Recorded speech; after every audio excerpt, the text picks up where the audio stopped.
Anse keeps on rubbing his knees. His overalls are faded. On one knee a serge patch cut out of a pair of Sunday pants wore iron slick. No man mislikes it more than me, he says. A fellow's got to guess ahead now and then, I say, but come long and short, it won't be no harm done neither way. She'll want to get started right off, he says. It's far enough to Jefferson at best, but the roads is good now, I say. It's fixin' to rain tonight, too. His folks buries at New Hope, too, not 3 miles away. But it's just like him to marry a woman born a day's hard ride away and have her die on him.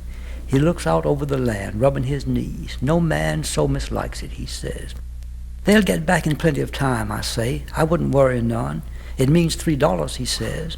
Might be it won't be no need for them to rush back no way, I says. I hope it. She's a-going, he says. Her mind is set on it.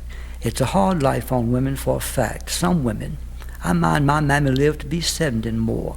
Worked every day, rain or shine. Never a sick day since her last chap was born, until one day she kind of looked around her, and then she went and taken that lace-trimmed nightgown she had had for 45 years and never wore out of the chest, and put it on and lay down on the bed and pulled the covers up and shut her eyes. You all will have to look out for Pa the best you can, she said. I'm tired.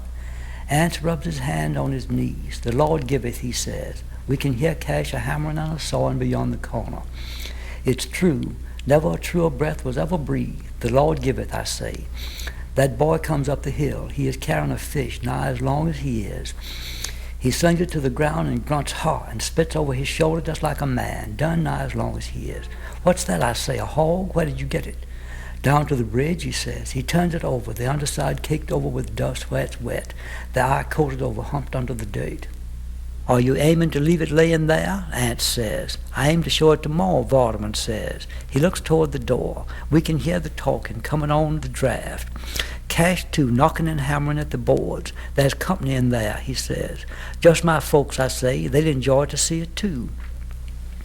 He says nothing, watching the door. Then he looks down at the fish laying in the dust. He turns it over with his foot and prods at the eye bump with his toe, gouging at it. Anse is looking out over the land. Vardaman looks at Anse's face, then at the door. He turns, going toward the corner of the house, when Anse calls him without looking around. You clean that fish, Anse says. Vardaman stops. Why can't you Adele clean it, he says. You clean that fish, Anse says. Oh, Paul, Vardaman says. You clean it, Anse says. He don't look around. Vardaman comes back and picks up the fish. It slides out of his hand, smearing wet dirt onto him, and flops down, dirtying itself again, gap-mouthed, goggle-eyed, hiding into the dust like it was ashamed of being dead, like it was in a hurry to get back hid again. Vardaman cusses it. He cusses it like a grown man standing astraddle of it. Anse don't look around. Vardaman picks it up again. He goes on around the house, toting it in both arms like an armful of wood, it overlapping him at both ends, head and tail, done nigh big as he is. Anse's wrists dangle out of his sleeves. I never seen him with a shirt on that looked like it was his in all my life. They all look like Jewel might have give him his old ones. Not Jewel, though. He's long-armed, even if he is spending. Except for the lack of sweat. You could tell there ain't been nobody else's but Anse that way without no mistake. His eyes look like pieces of burnt-out cinder fixed in his face, looking out over the land. When the shadow touches the steps, he says, it's 5 o'clock. Just as I get up, Cora comes to the door and says it's time to go on. Anse reaches for his shoes. Now, Mr. Bundren, Cora says, don't you get up now. He puts his shoes on, stomping into them, like he does everything, like he is hoping all the time he really can't do it and can quit trying to. When we go up the hall, we can hear them clumping on the floor like they was iron shoes. He comes toward the door where she is, blinking his eyes, kind of looking ahead of himself before he sees, like he is hoping to find her setting up in a chair maybe, or maybe sweeping, and looks into the door in that surprised way like he looks in and finds her still in bed every time, and Dewey Adele still a-fanning her with the fan. He stands there like he don't aim to move again nor nothing else.